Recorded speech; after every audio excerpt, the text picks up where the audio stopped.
Karim Mayfield got some good sparring in ahead of your fight with Pavel Miranda. Donte Strayhorn, upcoming prospect. What were your thoughts on the work? He was definitely good work, slick.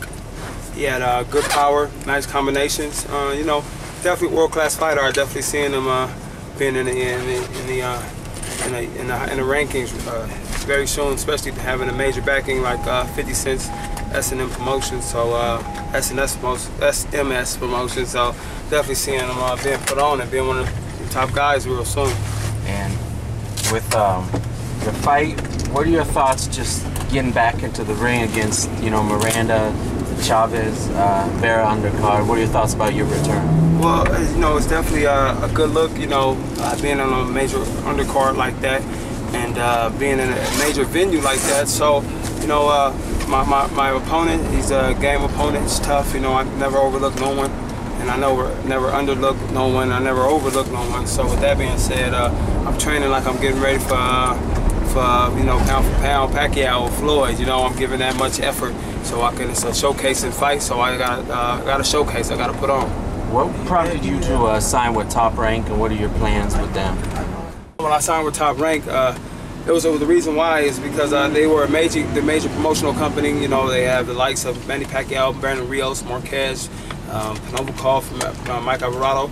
They're fighting from 140 to 47 pounds, so I can see myself fighting at any one of those guys. So it was definitely a good look, and you know, I like to be in the mix with one of those guys. And what prompted me was that I mean, they got at me. You know, they was the first ones to knock on my door, so I answered, and you know, I'm ready to walk through and take care of the opportunities that was ever presented to me. And you're training Ben Batista and the crew out here in Las Vegas. What are your thoughts just, have you trained in Vegas in the past, and what are your thoughts just on having camp out here? Well, I have, but it was nothing like this. You know, I'm actually in a camp house, and you know, I'm back with my coach, but he never left. You know, he's always been around, Ben Batista, and but he's moved out here, so you know, we back on.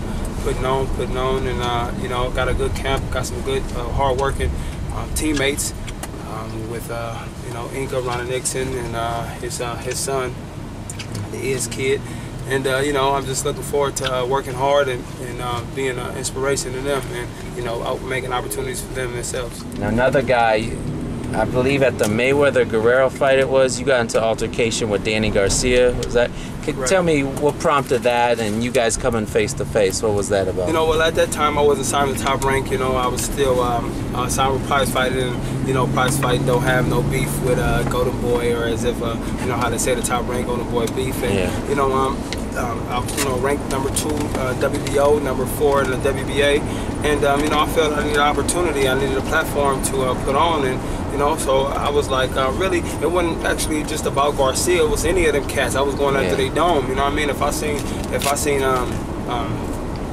the boy Broner, I was going after Broner. But actually, Broner had a fight coming up, so I mean, I was going to be a little more realistic.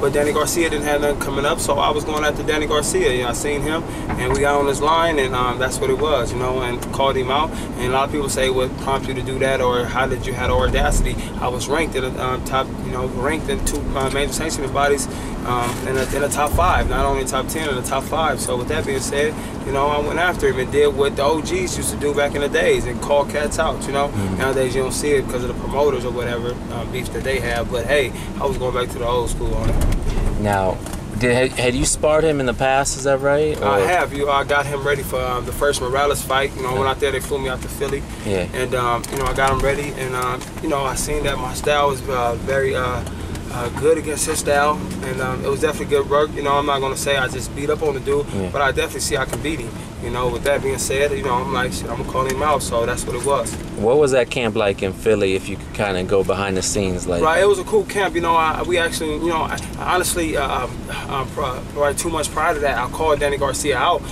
in a rap. And, you know, I made a rap and I called him out. So it was actually a little weird to me for them to call me. I'm like, they trying to set me up, you know? I'm like, I didn't know what was going on. So my brother was like, well, go get the exposure. He like, they was like, my big brother like, well, he ain't gonna whoop you. So it ain't like they gonna set you up and they can put you on YouTube. Then nothing like that can happen. So I'm like, okay, let me go get it up. They offered a good amount of money for sparring. And I hadn't fought in a while, so I'm like, let me go get this exposure. I had a good friend of mine named Vera that lived in Philly, and he's a major factor out there. So honestly, I wasn't kicking around Garcia, just sparring, and I had it was a good opportunity, and it was fun being out there in Philly and kicking out there with the Philly boys. And Garcia's facing Lucas Matisse. How do you assess that fight? I assess that fight. Lucas Matisse is a great fighter, but a lot of people going against Danny Garcia, but I actually do see Danny coming up with the victory.